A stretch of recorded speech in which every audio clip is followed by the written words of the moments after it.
When I pulled into the driveway that night, I froze. Emma was standing on the porch, shaking, tears and blood streaking her face, one hand clutching her lip. Two men stood near a black SUV, uniforms dark under the porch light, fake badges gleaming. They said they were HOA officers, she whispered, voice trembling. They hit me. My blood went cold, then hot. I stepped out of the truck and the taller one shouted, "Stay back, sir. This is HOA business. HOA business." On my land, I looked closer. No state emblems, no department insignia, just cheap patches that read, "Community Enforcement." That's when I saw the gun holsters, not real cops, not even close. "What the hell did you do to my wife?" I said, walking toward them. The taller one squared his shoulders. "Your property violates HOA code. You'll be removed by force if necessary." I laughed a low, dangerous laugh that made both of them twitch. "You think you can walk onto private land? Hit my wife and quote fake bylaws at me?" The shorter guy smirked. "Doesn't matter who you are. We own this neighborhood now." I took one step closer, slow and calm. That's when they saw it, my Navy SEAL tattoo. The one I never show unless I want someone to know exactly how bad they've messed up.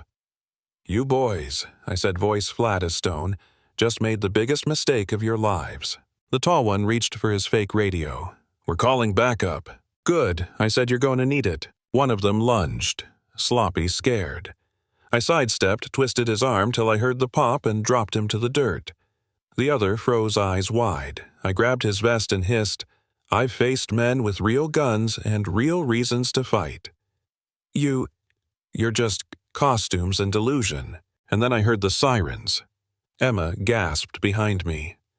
"John, did you?" "Yeah," I said quietly, never taking my eyes off them.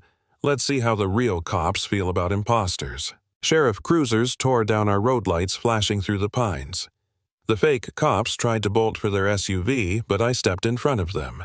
"You're not going anywhere." When the sheriff stepped out, his face shifted from confusion to fury. "John, what's going on?" I pointed at the men. They claimed to be HOA officers. They broke into my property, assaulted my wife, impersonated law enforcement. The sheriff's eyes hardened. "That's a federal offense." One of them shouted desperate, "We were enforcing HOA rules." The sheriff frowned. "HOA rules. There isn't an HOA here. Hasn't been for 5 years. Emma's voice trembled. Then, "Who are they?" I ripped the badge from one man's vest.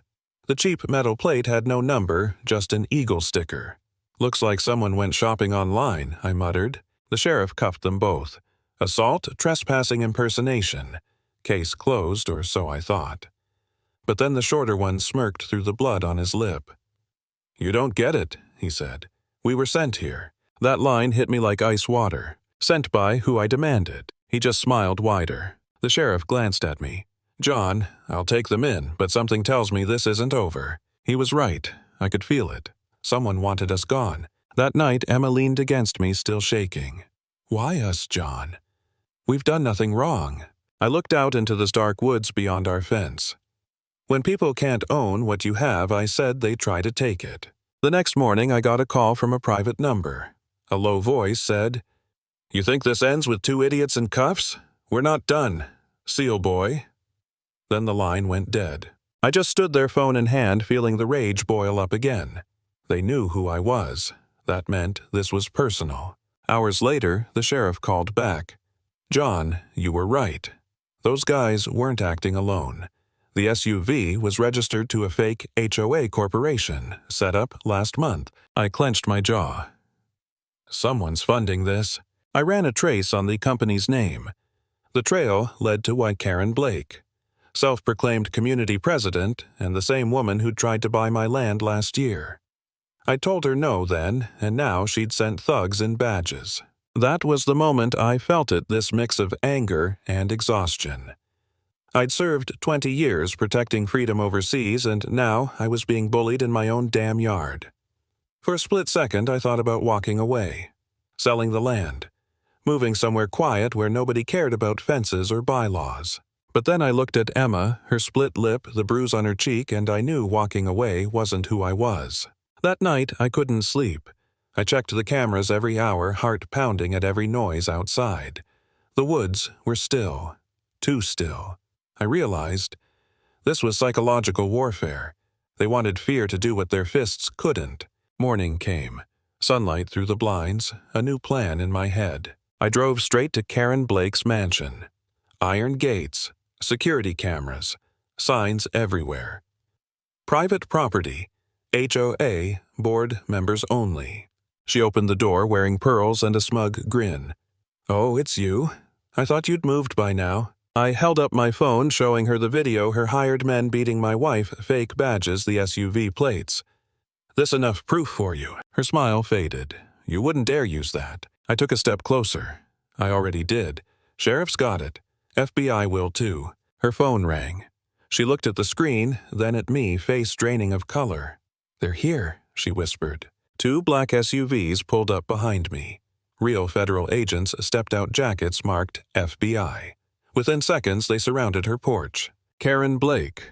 One said you're under arrest for creating a fraudulent HOA corporation, hiring armed imposters, and impersonating law enforcement." Karen's voice cracked. "You can't do this. I own this neighborhood." I looked her dead in the eyes. "No, Karen. You tried to own people who didn't belong to you." The agents cuffed her as she screamed about power, about her rights, about her community. But all that noise just faded behind the sound of justice finally catching up. Emma was waiting by the gate when I walked back. Her smile was weak but real. "Is it over?" she asked. I watched the SUVs disappear down the road. The air felt lighter, the silence almost peaceful again. "Yeah," I said quietly. "It's over." She slipped her hand into mine. For the first time in days, I could breathe. As I stood there watching the sunrise cut through the pines, I thought about the irony. I'd fought for freedom in countries most Americans can't even spell. And now, here I was fighting for it again right in my own backyard. Because freedom doesn't end at your front gate, it starts there.